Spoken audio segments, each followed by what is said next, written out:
This is a replay of Let's Talk Nigeria on Sparkling 92.3 FM Calabar, making Nigeria better, one conversation at a time. We talk everything. Health, education, finance, sports, transportation, agriculture, politics, entertainment, people and power on Let's Talk Nigeria. Let's Talk Nigeria. Every day of the week from 9 a.m. to 10 a.m. Only on Sparkling 92.3 FM Calabar. Your radio, your shine.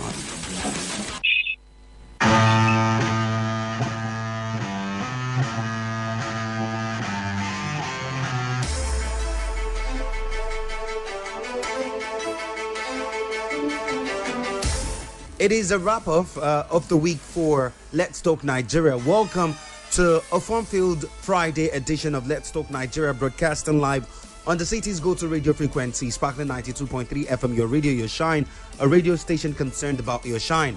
Well, we just had to shift it a little bit, make a little bit of an adjustment to it to talk concerning vital issues as concerning national interest. And we want to look at the current statement by few ex-governors, most especially with the recent one that we've heard from El Rufai and also with the one we're hearing from Rotimi Amechi. Rotimi Amechi has always been a controversial party member. Let me even put it that way. Even when he was in a party, he was known to be the controversial one. And he has made a whole lot of statements. He has said plenty.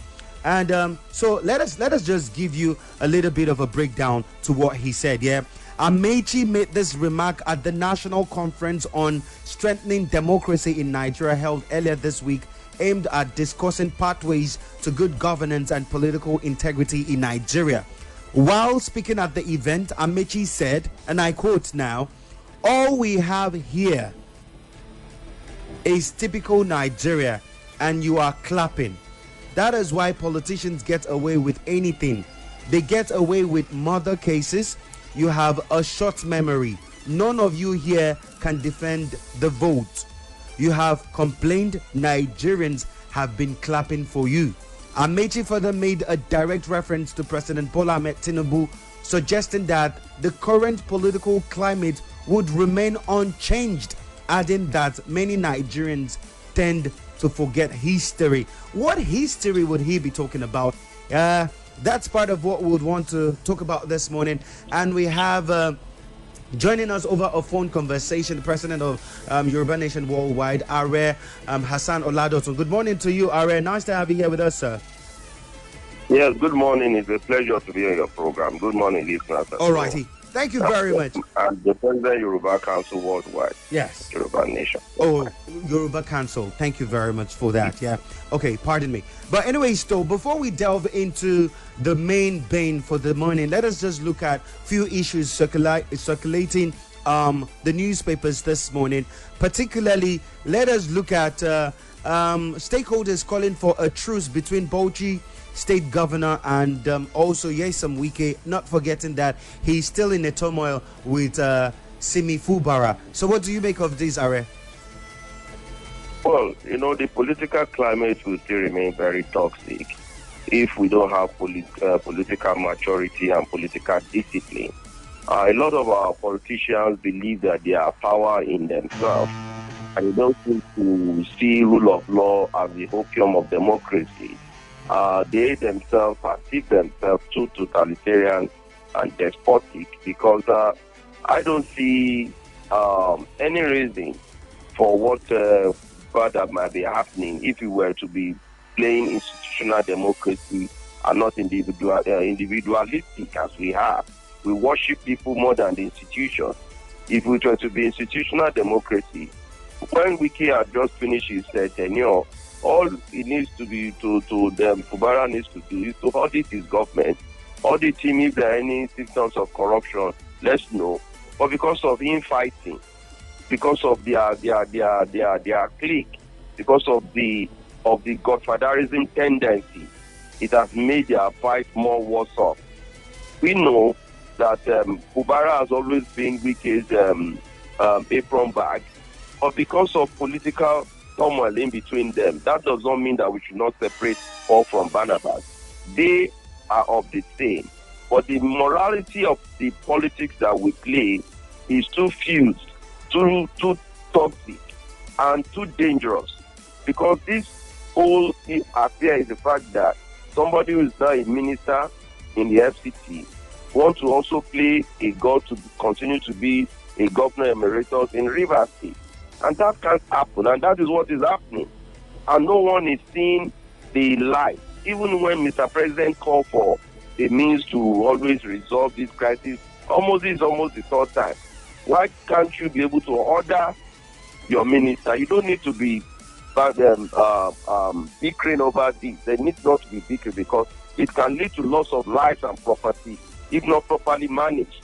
We saw how the local government election took a slide which was almost delving into total breakdown of law and order.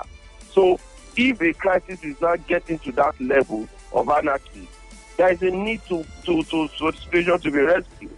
So the PDP affair is a crisis Wike must face.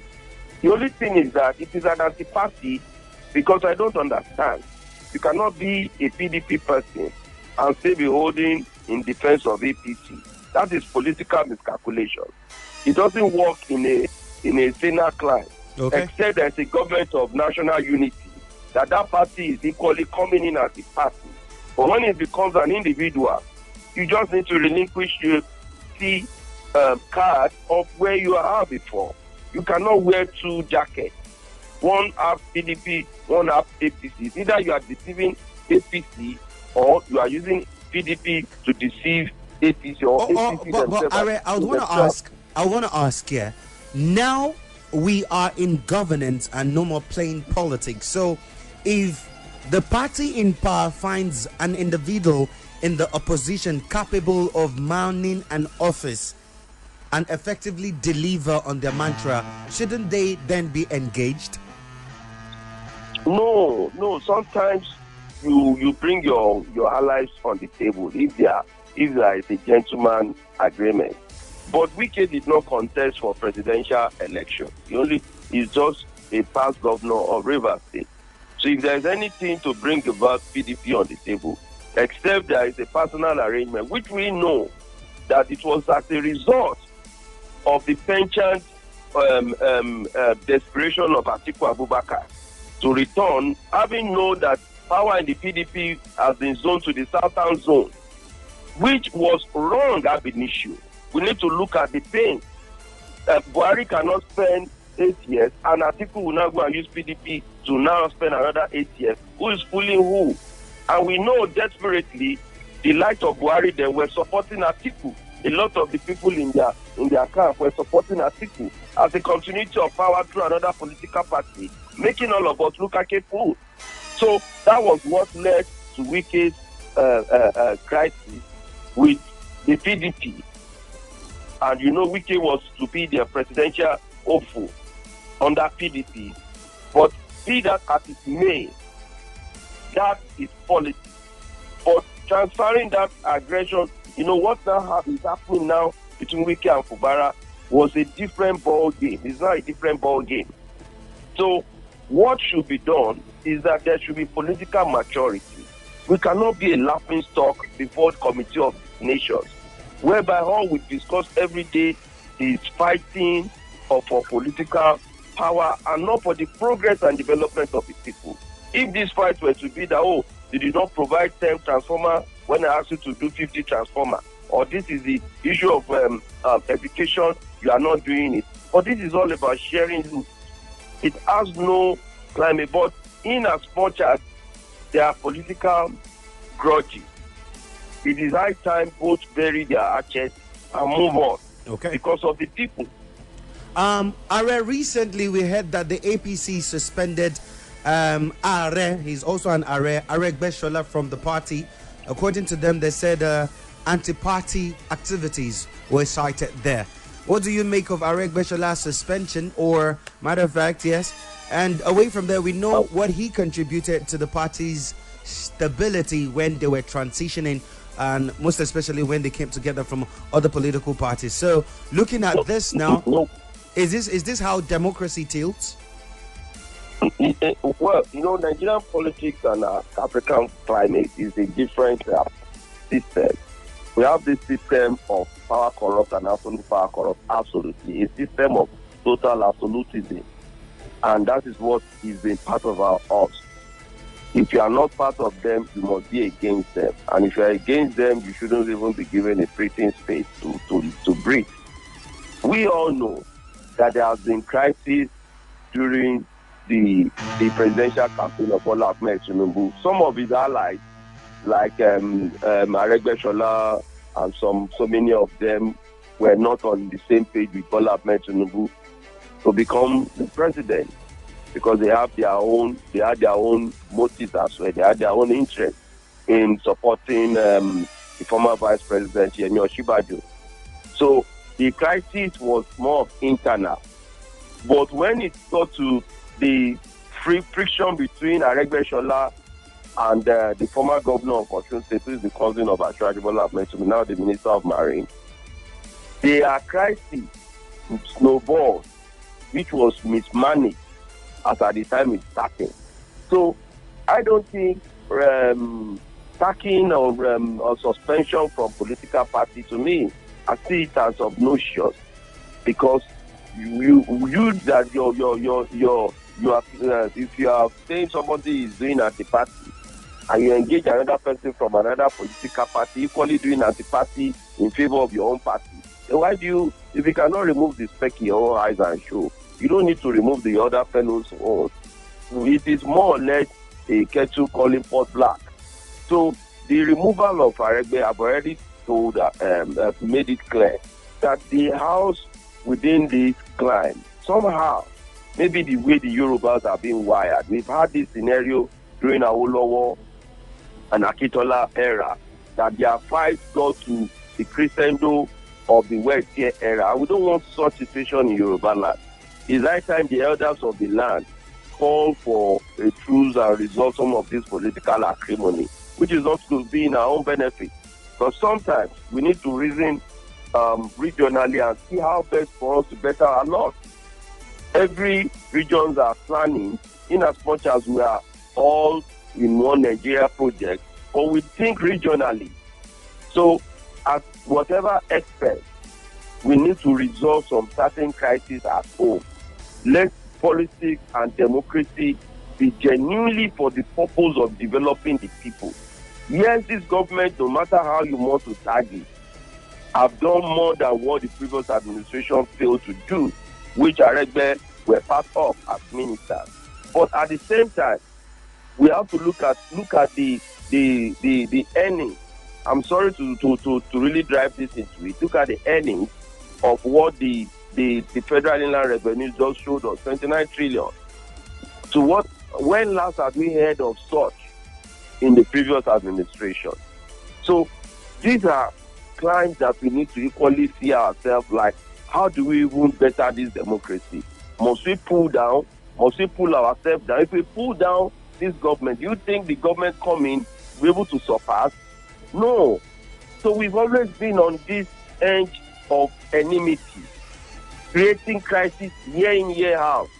If America were to be playing this kind of enmity, though they are having their own crisis as well, but they know they separate institutional democracy from this pessimistic, individualistic approach that we are calling democracy.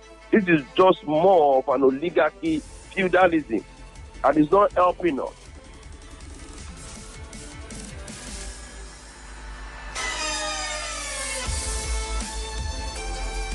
Hello? Right, Aare, can you hear us? Yeah, I can hear you. All right. Another story we should be looking at is the recent crisis with the PDP, most especially with the National Secretary. We have seen two different factions war against each other, Anyanwu versus Okoye, and it even became that which they exchanged blows for. Is it looking as if the PDP are beginning to decentralize? Let us put it that way. Or disintegrate. Yes, disintegrate is the proper word I wanted to use. This is a general symptom in every political party. It's a general symptom. When Jonathan was there, the likes of Rotimi Amechi and all these other people decamped. They raised about 5 governors. That is the kind of climbs we believe in the camping, infighting is part of our political culture. And what happened in the PDP have been happening before now. Even where we saw a senator removing a mace in an open house sitting and remove it and ran out of the and they need to chase him. That is a system. When your senators are running out with a mace, who do we call on to? Because we believe that person is doing it for one political interest to score some political cheap goals. This is the system. If it were to be in a Stena clan, whatever that happened in that place, all those either party also have been charged to court by now for Aare. Aare is an offense of two fighting. So you cannot tell us that because you are exchanging blows, even policemen that were there have even knowledge, they didn't show competency. It is, sometimes it behoves me when police are used as surveillance or as security officers around these political persons. Sometimes their duty is not just to protect them. When they commit illegality, they need to arrest them as well. They need to be arrested because your uniform is to the country, not for the individual you are protecting. It's just that the individual only needed your special service, but when there is a committal of an offense, such should have been dealt with from that point. Look at the whole evidence that is being thrown again from Nigeria to the whole world, that this is our political culture. We are not yet mature. Okay. Is it that we are not matured from colonialism to independence, or even for us to even manage our democracy? We have a bigger problem to manage on our morals. All right. And it's highly condemnable. Okay. Thank you very much for how you just wrapped that up. All right, we'll go on a very short commercial break. When we return, we'll continue with you. And this time around now, we'd want to go to what Amechi said. We'll play you the audio of what he said and also narratives and also how it is that some individuals in highly placed offices are beginning to come hard on him. Like, you shouldn't be making that statement. You're a party member, you're an elder statement and all of that. When we return, we'll get to talk more. People will be right back.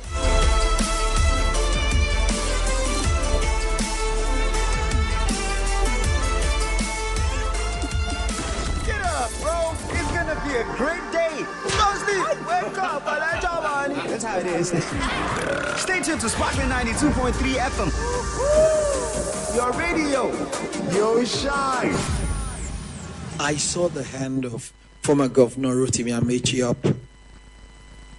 Your Excellency, distinguished ladies and gentlemen, please, whatever I say, put the blame on Tambua, because we had together prayed the Islam prayer that we should not talk here at all. And it looks as if his prayer didn't work. That's why I'm talking. Get up, bro. It's going to be a great day. Don't sleep. Wake up. That's how it is. Stay tuned to Sparkling 92.3 FM. Your radio. Your shine. For us here at Sparkling 92.3 FM, to be socially relevant means that we are in tune, literally connected to the burning issues of the society. You see the conditions of the economy today, and then you now try to insult our collective intelligence by telling us that there's increase in employment in the country. We know that is not true. It's a lie. That is fallacy. People actually tune onto our podcast every day, not just to be informed, educated, or entertained by us. Talk to me. Now hungry, they catch me. Hey, hunger, they catch you. You don't drink water? I don't drink. I sip Gary. No way. No very good. But also to be the agency that facilitates real change in the society. I beg, I take God beg you. Tell my governor to pay us salary, minimum wage. I beg. Okay. Yes, sir. That's a responsibility that we recognize and take seriously. On Sparkling 92.3 FM, your radio, your shine. This is a replay of Let's Talk Nigeria on Sparkling 92.3 FM Calabar, making Nigeria better, one conversation at a time. We talk everything. Health, education, finance, sports, transportation, agriculture, politics, entertainment, people and power. On Let's Talk Nigeria. Let's Talk Nigeria. Every day of the week from 9 a.m. to 10 a.m. Only on Sparkling 92.3 FM Calabar. Your radio, your shine.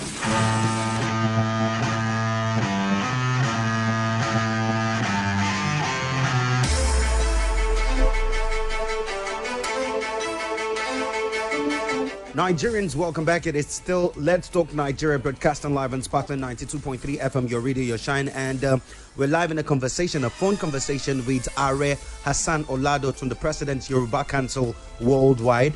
And before we left for that break, we were just talking certain national stories that made rounds this week as we look into the particular statement that has been made by the former governor of Rivers State, Rotimi Amechi.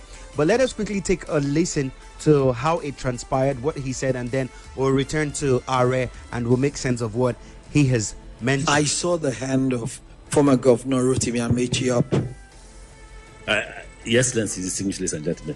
Please, whatever I say, put the blame on Tambua, because we had together prayed the Islam prayer that we should not talk here at all. And it looks as if his prayer didn't work. That's why I'm talking. Exactly. Says my name Ibrahim. I was also going to respond to you. You see, all we hear here is typical Nigeria. Typical Nigeria, and you are clapping. That's why politicians get away with anything. They get away with murder because you have short memory. Short memory. None of you here seated can defend the votes. If you have complained, Nigerians have been clapping for you. The only way Shekarau became governor, do you know how? Because people lined up. When they ask how many people are there, they say over 500,000. No, I won't give 500,000. Announce Shekarau. It happened in Ghana. Before the election of the last president. 2 days, a lot of us were called to intervene. But why did they do that? The people were ready to die. You are talking, abusing everybody. Nobody has power and will give it to you. Nobody, not even me. If you want a pastor as president, can't get one. The politician is there in Nigeria to steal, to maim, to kill, to remain in power. If you think people will give it to you, you are wasting your time. All righty. Well, people, we've heard from him. That's Rotimi Amechi. Aare, you heard from him. Yeah. What do you make of that? Yeah. Well, it's a self-inflicting indictment statement on Rotimi Amechi because he didn't excuse himself from that statement. He said, "What we politician?" Because he didn't say he's not a politician. It just goes to say the debris of errors that we've been piling for many years in our lives. It goes to really display what he said is the truth, but it's an indictment statement on him. What he said is the truth. People do have short memories in this country. When somebody does it bad to you, the following morning, the person will rally some people with bags of rice, and the following morning you see people singing praise of that same person. So, because there is highly, they have weaponized poverty to the extent that there is no way out. But to me, I'm very optimistic about this country. His own opinion doesn't really hold ground any longer because there is a limit you can push the people. The people of the Nigerians are now more wiser. Having know the tricks, they are the one exposing the tricks. And you cannot fool somebody forever. So, and in as much as Nigerians that he was referring to is not the Nigeria of today that I know, Nigerians are really wiser. It's just that we have not united our views, our opinions behind credible people. And credible people are not these people that will just come overnight to be displaying some level of arrogancy and being think more than the Pope. We need people that have deliberate, genuine cause of service. Not people whoever you go to the antecedent, you still meet one or two black shades.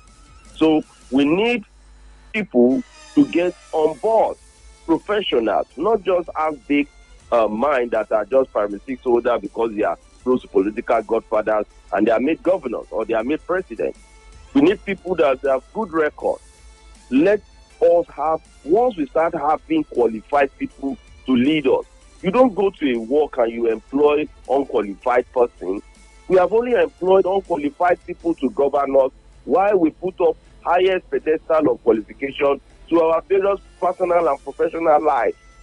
Where we need to place priority, we place a very large capacity. From the constitutional basis, the limit of contestation for the office of the president is still school start. How do you want a school start to lead you? When you are want to be a first world nation, how do you intend to now describe that nation? And that's what we had for the immediate past 8 years, because there is no credible leadership. Now we are trying to see how best can we really get out of this group. What Rotimi Amechi displayed is self-inflicted arrogance, telling all of us that we are not wise enough. It's just trying to really, but isn't he stating the obvious here, Aare? Isn't he stating the obvious? I've just confirmed to you that what he said is the truth. Okay, so how do we get out of this quagmire? How do we get out of this? To me, let me say one or two things. Okay. Clear. Uh-huh. We are too hypnotized with this organic flow of temptations to just say things and fight needlessly. We need to plan as a people. We need to begin to galvanize ourselves first. If we do not galvanize ourselves and we are divided across borderlines of ethnicity, religion, and political acrimony, we cannot achieve a solid development. Greater country arrive at development because majority of the people wanted that development, not on the prism of another crisis. Not that we are wanting to settle a score with another error. We in this part of the country, somebody who's coming to defend you equally have a load of problems more than the person you are wanting to go and fight. Let's look out for those that have genuine trust of interest to serve, and not those, we have monetized our politics too much. That is how best we have not been able to get it right.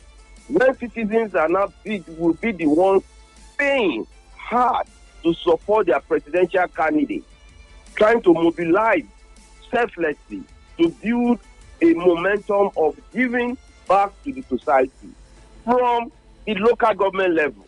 We always look at the office of the president as the opium of democracy and development. No.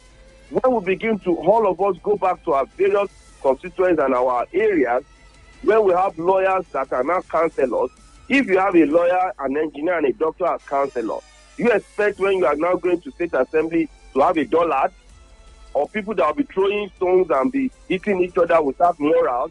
Because when you have such ill-mannered people gaining their momentum from being a counselor, and they just call them to come and become a speaker, at the end of the day, when such people are removed, you see them now chatting and making mess of democracy all over the air.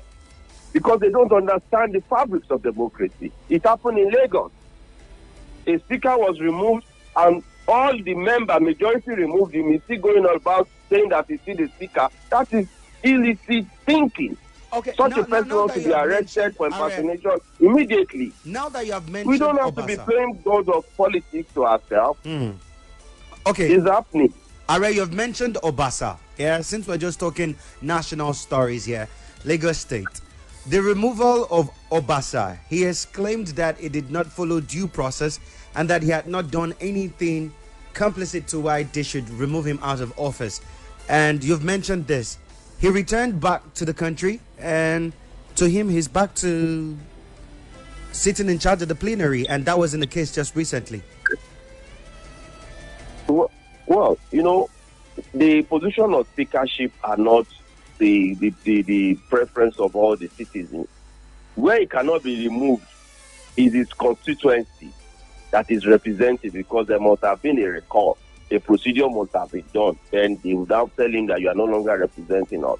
But as a member, you being a class captain is not eternal.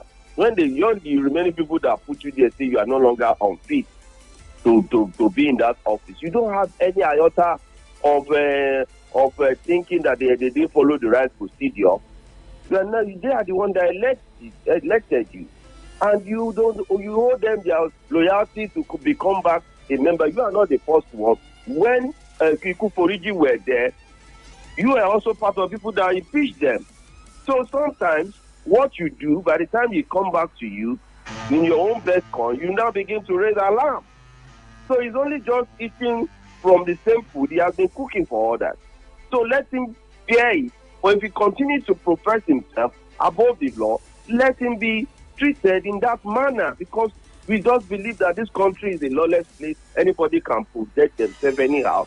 Well, he's not the speaker in his own name. He was never elected as speaker. He was elected as a member representing Agege constituency in Lagos. So he doesn't have that lag to say that he also holds the same position as a governor. No. He's only a governor that you want to impeach, that he must have processes and there must have been an inquiry to whatever offenses. But him as a speaker, an House of Assembly is a place you can resume as a speaker in the morning and by evening you are already a member. That is a process everywhere. So it is not his birthright to be claiming either. And whatever that his fellow members just said, 37 people cannot be lying against you. Either you are this or not, then go back and just eat your humble pie. Not in displaying whatever that you have just displayed on the air is just to show that our politicians lack mannering. They lack manner. It's very illicit and illegal for him to act and impose himself. Having been impeached, calling himself on the media is a more criminal offense for him to go and defend in the court for impersonation because you have been removed from that office. So he has no iota of legality to claim any right to that position any longer. In that his case, is it not similar to the 25 or the 27 of Rivers State, the lawmakers that defected? Is it not similar? Yes. The Rivers State is a divided house. Their own crisis, which we all know, that defection from a political party to another without any crisis. As at when they come, there was no crisis. But they metamorphosed and created the crisis, which the court has declared them they are equally genuine. So their own removal and counter removal is a dual house, and which is illegal. For me, what all of them needs to do is to come together as one house and eat their humble pie. But all of them playing illegality. Both those of 25 and both of 4, they are both acting illegally because they divided their house and creating unnecessary acrimony. It will equally create a further disaster because when it comes to who is the governor being aligning to, for the governor to align to 4 is an height of illegality. If it were to be in a Senate climb, even the 25 now, they cannot holistically claim they are impeaching the governor because the governor already gave legality to honor the 4.